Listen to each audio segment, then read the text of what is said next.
Great. Thanks so much. So this part of the project focused on something that people are probably quite familiar with, the barrage of scam ads that have colonized a portion of our social media feeds. And what caught our interest, of course, was both the prevalence of these ads and the aesthetic. For a little bit of background, the ACCC estimates that over $3 billion a year is lost annually to scams in Australia. These are a whole range of scams. The ones that we looked at were specifically the Bitcoin cryptocurrency exchange scams.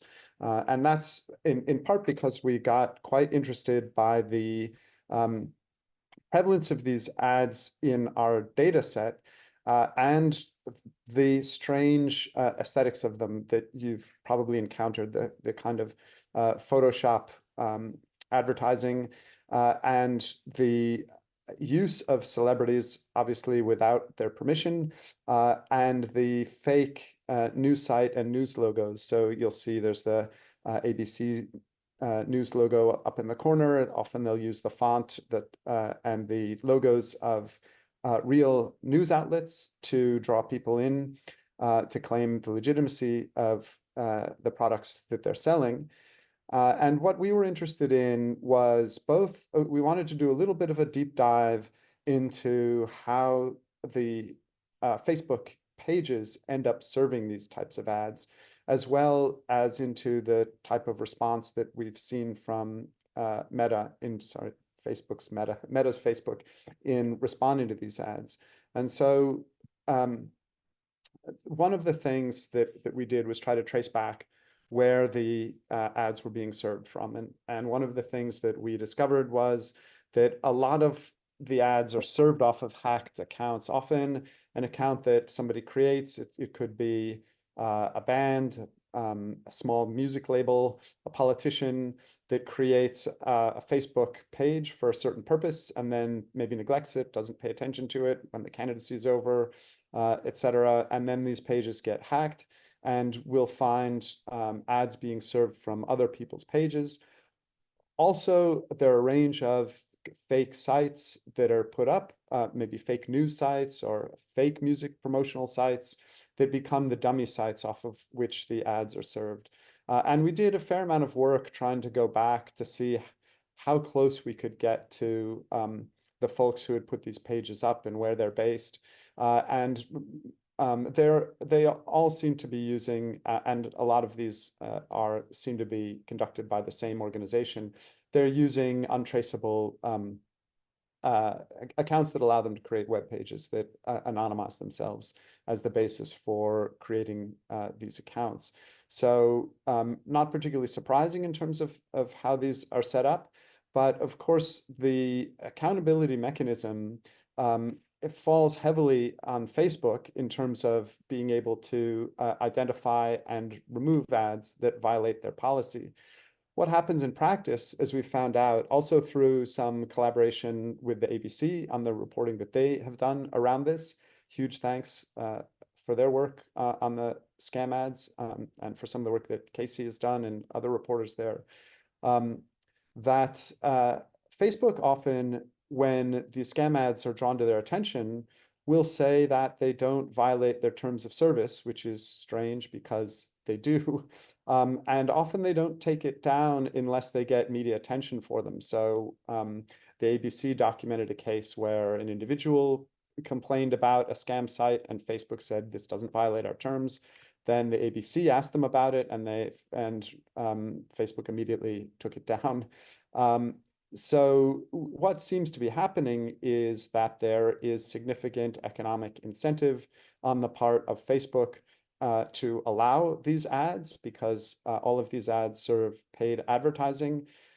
One of the statistics that Facebook has reported is that they took down something close to 700 million fake sites in the first quarter of 2023. If even a small fraction of those are serving scam ads, that's a significant income flow for Facebook, which diminishes its incentive for policing these scams. One thing that we discovered is that it's relatively easy in the Facebook library to surface them. They're not hard to detect.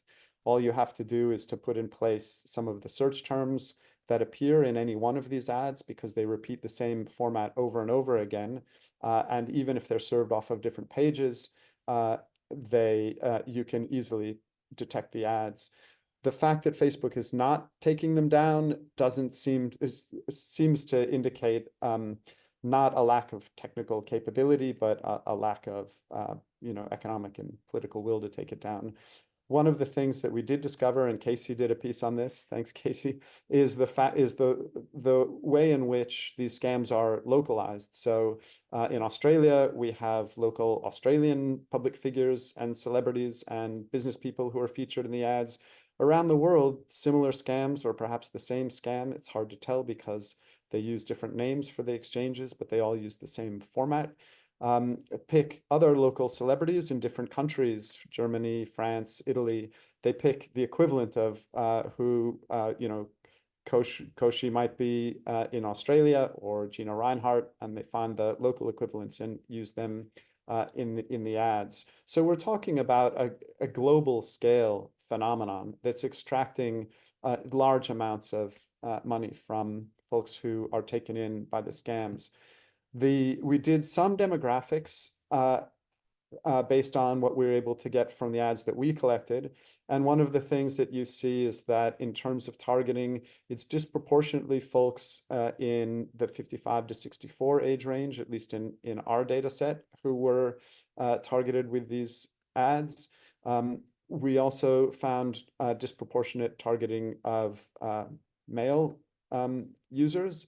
And when it comes to income distribution, disproportionately in the 26 to 33 income bracket. So we were able to get a little bit of how in practice the targeting worked.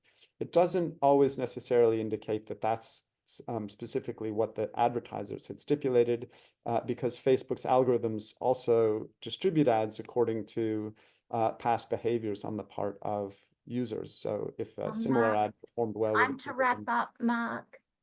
Oh, all right.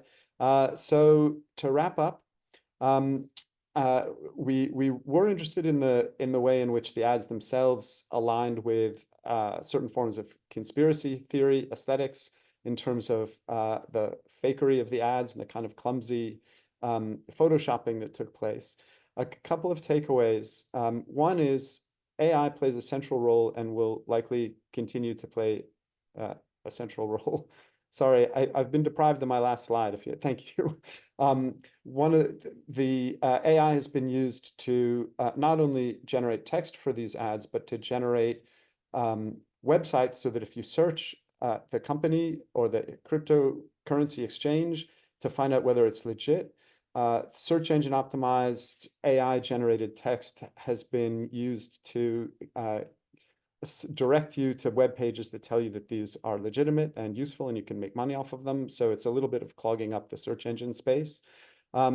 The alignment of a certain kind of conspiratorial aesthetic with a generalized cynicism about what's taking place economically and tapping and feeding into that has played a key role in the marketing appeal of these ads.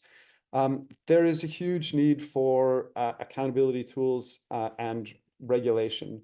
So not just the creation of a public archive, but finding ways to, I think the only way to hold these in check is to make platforms accountable for enforcing their terms of service, and maybe even making them accountable for the content of these scam ads in terms of making them liable if they run them.